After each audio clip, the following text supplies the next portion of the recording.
नमस्कार दोस्तों, आपका बहुत बहुत स्वागत है आपके अपने चैनल एनालाइज विद राजेश में। दोस्तों, काफ़ी दिनों से मैं वीडियो पोस्ट नहीं कर पाया, थोड़ा व्यस्तता के कारण, इसके लिए क्षमा कीजिएगा।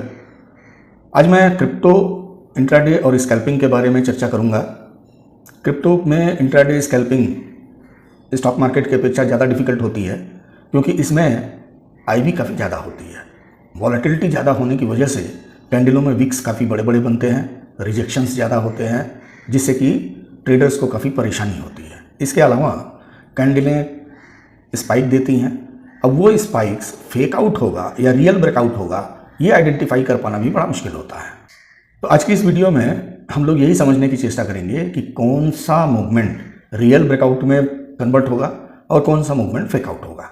तो चलिए चलते हैं सेटअप। तो दोस्तों, ये हम लोग टर्मिनल पे आ गए हैं डेल्टा एक्सचेंज के। यहाँ पे BTC का चार्ट लगा हुआ है और ये चार्ट है 30 मिनट टाइम फ्रेम का। चूँकि BTC वगैरह में आईवी ज़्यादा होती है तो यहाँ पे रिजेक्शंस वगैरह स्पाइक में काफ़ी ज़्यादा होते हैं और ये रिजेक्शंस काफ़ी ज़्यादा वैल्यूएबल होते हैं क्योंकि इनमें जो मॉनेटरी लॉस होता है वो काफ़ी बड़ा होता है और साथ में जो नुकसान होता है वो डॉलर्स में होता है। यहाँ प्रॉफिट हुआ तो अच्छा हुआ और नुकसान होगा तो वो भी काफ़ी अच्छा होगा, यानी काफ़ी बड़ा होगा। तो BTC या अदर क्रिप्टोज़ में एक कैरेक्टरिस्टिक होती है कि वो ज़्यादातर टाइम रेंज बाउंड रहती हैं और जब स्पाइक देती हैं या जब ट्रेंड में आती हैं तो काफ़ी बड़े मूवमेंट देती हैं। लेकिन जितने स्पाइक्स आते हैं उसमें से more than 60 to 65% fake outs होते हैं।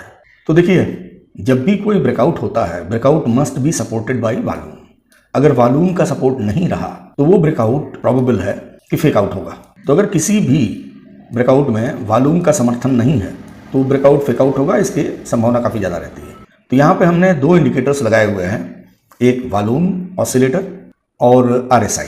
वॉल्यूम ऑसिलेटर सिंपली इंडिकेटर में जाकर के डेल्टा एक्सचेंज के यहाँ पे वॉल्यूम ऑसिलेटर टाइप करेंगे तो ये वॉल्यूम ऑसिलेटर आ गया। इस पर क्लिक करने से इस तरह का वॉल्यूम ऑसिलेटर आपके स्क्रीन पर लग जाएगा और वॉल्यूम ऑसिलेटर की सेटिंग में जाएंगे तो यहाँ पे शॉर्ट लेंथ 4 और लॉन्ग लेंथ 50 ये करके रखा है ताकि कोई भी हल्का फुल्का भी वॉल्यूम में चेंज आए तो अपने को पता लगे। साथ में यहाँ पे एक जीरो लाइन भी है और यही जीरो लाइन काफ़ी महत्वपूर्ण काम करती है। ये हमको बताती है कि वॉल्यूम एवरेज से कम है या एवरेज से ज़्यादा है। अगर वॉल्यूम एवरेज से कम होगा तो वॉल्यूम ऑसिलेटर जीरो लाइन से नीचे रहेगा, वॉल्यूम अगर एवरेज से ज़्यादा होगा तो वॉल्यूम ऑसिलेटर जीरो से ऊपर रहेगा। तो अगर कोई भी स्पाइक आती है और वॉल्यूम ऑसिलेटर जीरो लाइन से नीचे रहता है तो आप वहाँ पे समझ लीजिए कि ये ब्रेकआउट आगे जाने वाला नहीं है। फॉर एग्जाम्पल, आप यहाँ पे देखिए, ये कैंडलें बनी थी और बनते समय उनकी हाई यहाँ तक पहुँची थी, लेकिन वॉल्यूम ऑसिलेटर जीरो लाइन से नीचे है तो ये प्राइस ऊपर नहीं जाएगा, इस बात की काफ़ी संभावना थी। इसके अलावा ये एक कैंडल ने स्पाइक दिया, वॉल्यूम ऑसिलेटर जीरो से ऊपर गया, लेकिन जैसे जैसे प्राइस ऊपर जा रहा है volume oscillator is coming down, तो यहाँ पे कोई मूवमेंट नहीं होगा। तो ये याद रखिए, किसी भी ब्रेकआउट में जब वॉल्यूम ऑसिलेटर जीरो लाइन से ऊपर जाता है तो वहाँ पे आपको बड़े मूवमेंट आने के चांसेस मिलते हैं। फॉर एग्जाम्पल, इस जगह पे कंसोलिडेशन था और ये ग्रीन कैंडल बनने के साथ ही वॉल्यूम ऑसिलेटर जीरो लाइन से ऊपर गया, आपको यहाँ पे ये मूवमेंट मिला जो कि काफ़ी अच्छा मूवमेंट है BTC के लिए। उसके बाद प्राइस चॉपी हो गया, वॉल्यूम ऑसिलेटर जीरो लाइन के नीचे चला गया। जब तक ये जीरो लाइन के नीचे है, नो ट्रेड। यहाँ पर वॉल्यूम में इंक्रीज होने लग गया, यानी कि ये डिस्ट्रीब्यूशन शुरू हुआ। उसके बाद में यहाँ प्राइस ने इस लो को क्रॉस किया और वॉल्यूम इंक्रीज हुआ। वॉल्यूम इंक्रीज होने के साथ ये मूवमेंट मिला विच इज़ वेरी फैंटास्टिक। आगे देखिएगा, again price consolidation, volume is oscillator below zero line. यहाँ से फिर वॉल्यूम बढ़ना शुरू हुआ and you see the movement. इसी तरह जहाँ भी आप देखिएगा, बड़े मूवमेंट के पहले, एक्चुअल में मूवमेंट आने से पहले ही वॉल्यूम बढ़ जाता है और वो मूवमेंट आपको रियल मूवमेंट होता है। अब यहाँ देखिए, ये जो मूवमेंट अपने को मिला है इसके पहले ही वॉल्यूम इंक्रीज होना शुरू हो गया। तो इंक्रीज वॉल्यूम है, ऐसे में हमको काफ़ी अच्छे मूवमेंट मिल जाएंगे because number of participants are quite high. उसी तरह से जो लेटेस्ट मूवमेंट है इसमें भी देखिए, जब प्राइस कंसोलिडेशन था तो वॉल्यूम ऑसिलेटर जीरो से नीचे था और वॉल्यूम जो है यहीं पे बढ़ना शुरू हो गया। इनफैक्ट ये जो फर्स्ट कैंडल बनी है इसके बनने तक वॉल्यूम काफ़ी बढ़ गया और फाइनली इस कैंडल में वॉल्यूम काफ़ी स्पाइक किया। तो ये काफ़ी अच्छा मूवमेंट मिल गया। अगर इसको यहीं से पकड़ा जाता तो it was very profitable trade. लेकिन सिर्फ वॉल्यूम ऑसिलेटर पे भरोसा करना थोड़ा ठीक नहीं है क्योंकि ये कभी कभी फॉल्स सिग्नल भी देता है, जैसे इन सब जगहों पे सिग्नल फॉल्स हो गया। तो RSI का कंफर्मेशन काफ़ी जरूरी होता है मोमेंटम के लिए। और यहाँ पे हमने जो RSI लगा करके रखा है दैट इज, ये एक्चुअल में RSI पे दो मूविंग एवरेजेस का कॉम्बिनेशन है। ये जो येलो लाइन आपको दिखाई दे रही है ये तो RSI है। ये जो व्हाइट लाइन है, ये व्हाइट लाइन RSI के ऊपर में 5 का EMA है और ये जो रेड लाइन दिखाई दे रही है ये रेड लाइन 20 का EMA है। तो अपने RSI तो 14 पीरियड के ही लिए हैं, लेकिन इसके ऊपर EMA 5 पीरियड और 20 पीरियड का है।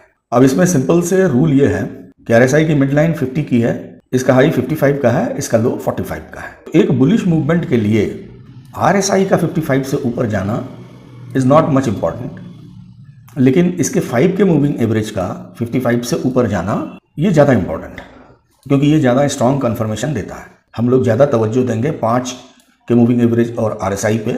ये दोनों 20 के मूविंग एवरेज के तो ऊपर होना ही चाहिए और 60 के ऊपर होना चाहिए, तब वहाँ हमको ठीक ठाक मूवमेंट मिलता है। और अगर 20 का मूविंग एवरेज, 5 का मूविंग एवरेज, ये दोनों 50 के ऊपर चल रहे हों और RSI इसके ऊपर जा रही है, तो वहाँ पे हमको काफ़ी अच्छे मूवमेंट मिल जाते हैं। और हमारा ट्रेड कब तक चलेगा? जब तक कि RSI 5 के मूविंग एवरेज को क्रॉस करके नीचे नहीं आती। RSI जब 5 के मूविंग एवरेज को क्रॉस करके नीचे आ जाए तो वहाँ पे हमारा एग्जिट होगा। और जब तक RSI 5 के मूविंग एवरेज के नीचे है, भले वो 55 के ऊपर रहे, तो इसका मतलब ये है कि मार्केट चॉपी है, अभी ट्रेड नहीं लेने का। और साथ में वॉल्यूम ऑसिलेटर का वॉल्यूम भी डाउन है, तो ऐसे जगह पे चुपचाप बैठे रहने का। अगेन जब ये सेटअप आया, यानी कि 5 मूविंग एवरेज RSI का 20 के ऊपर गया और RSI इसके ऊपर गए, तो यहाँ पे अगेन स्पाइक आया। लेकिन अब यहाँ पे 2 चीज़ें देखने लायक। Number 1, volume diversion. यहाँ पे प्राइस हायर हाई बना रहा है, लेकिन वॉल्यूम लोअर लो बना रहा है। तो लोअर लो वॉल्यूम का मतलब है कि इस मूवमेंट में उतनी स्ट्रेंथ अभी नहीं है। तो जब तक इसके ऊपर स्ट्रॉन्ग कैंडल अगेन नहीं बने, तब तक ट्रेड में पार्टिसिपेट नहीं करने का है। और दूसरे RSI में डाइवर्जन, तो दोनों का डाइवर्जन है, इसका माने ये स्ट्रेंथ अब वीक हो रहा है, ये ट्रेंड कमजोर हो रहा है और पॉसिबिलिटी है कि यहाँ से ये प्राइस डाउन आए। तो ऐसे समय में ट्रेड से दूर रहने का। तो इस तरह से वॉल्यूम ऑसिलेटर को लेकर के हमको कई इन्फॉर्मेशन मिलती है। पहली बात तो अगर ये 0 लाइन से ऊपर है तो काफ़ी अच्छा वॉल्यूम है और जो स्पाइक है वो एक अच्छे मूवमेंट में कन्वर्ट हो सकती है, रियल ब्रेकआउट मिल सकता है। दूसरी बात है volume divergence. Price higher high बना रहा है या लोअर लो बना रहा है, लेकिन वॉल्यूम का सपोर्ट नहीं है, तो भी इस बात के चांसेस हैं कि अच्छे मूवमेंट नहीं मिलेंगे। और साथ में RSI का जो मूविंग एवरेज और RSI का सेटअप है, ये अपने आप में काफ़ी बेहतरीन सेटअप है। ये मोमेंटम का डिमिनिश होना दोनों ही काफ़ी अच्छे से बताएगा। बुलिश मूवमेंट के लिए 5 का मूविंग एवरेज RSI दोनों 60 से ऊपर होने चाहिए और ये दोनों ही 20 के मूविंग एवरेज के ऊपर रहना चाहिए। बेटर हो कि 20 का मूविंग एवरेज 50 के ऊपर जाए, लेकिन अगर नीचे से ऊपर जा रहा है तो जाने में काफ़ी टाइम निकालेगा, तब तक हमारा जो मूवमेंट है वो समाप्त हो जाएगा। इसलिए ज़्यादा कंसंट्रेट हमको इसके ऊपर देने का। 20 का मूविंग एवरेज अगर 0 लाइन के ऊपर चल रहा है, इसका माने बुलिश सेंटीमेंट है। 0 लाइन से नीचे चल रहा है, इसका माने बेयरिश सेंटीमेंट है।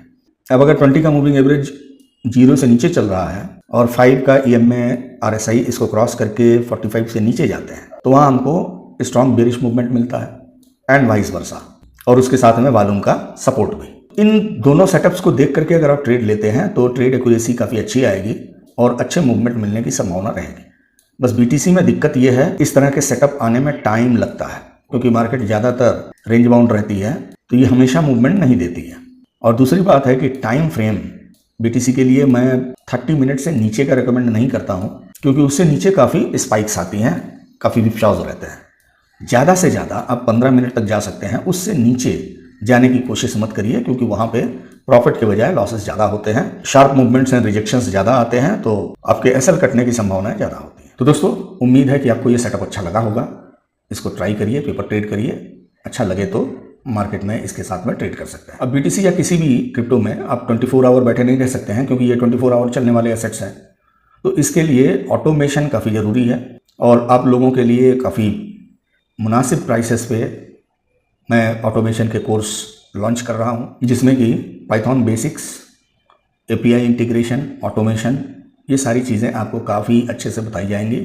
इवन अगर आपको कोडिंग का 0 नॉलेज है तो भी आप इसको सीख करके आराम से अपने ट्रेड्स को, चाहे वो इंडियन स्टॉक मार्केट में हो, चाहे क्रिप्टोज़ में हो या फॉरेक्स में हो या किसी भी एसेट्स में हो, उसको ऑटोमेट कर सकते हैं। ज़्यादा इंक्वायरी के लिए आप हमको व्हाट्सएप पे मैसेज भेज सकते हैं, आपको उनके डिटेल्स मिल जाएंगे। और उसके साथ साथ ट्रेडिंग के भी जो कोर्सेज़ हैं, जैसे complete technical analysis, crypto and commodity trading, option trading and hedging, इनके क्लासेस एज इट इज़ चलते रहेंगे। तो इनके ऑनलाइन क्लासेस काफ़ी जल्दी शुरू होने वाले हैं, और अगर ट्रेडिंग में एज चाहते हैं तो ज्वाइन करना न भूलें। वीडियो अच्छा लगा हो तो लाइक कीजिए, दोस्तों में शेयर कीजिए, चैनल सब्सक्राइब नहीं किए हैं तो प्लीज़ सब्सक्राइब भी कीजिए। मिलते हैं फिर नेक्स्ट वीडियो में, तब तक के लिए नमस्कार, जय हिंद, जय भारत।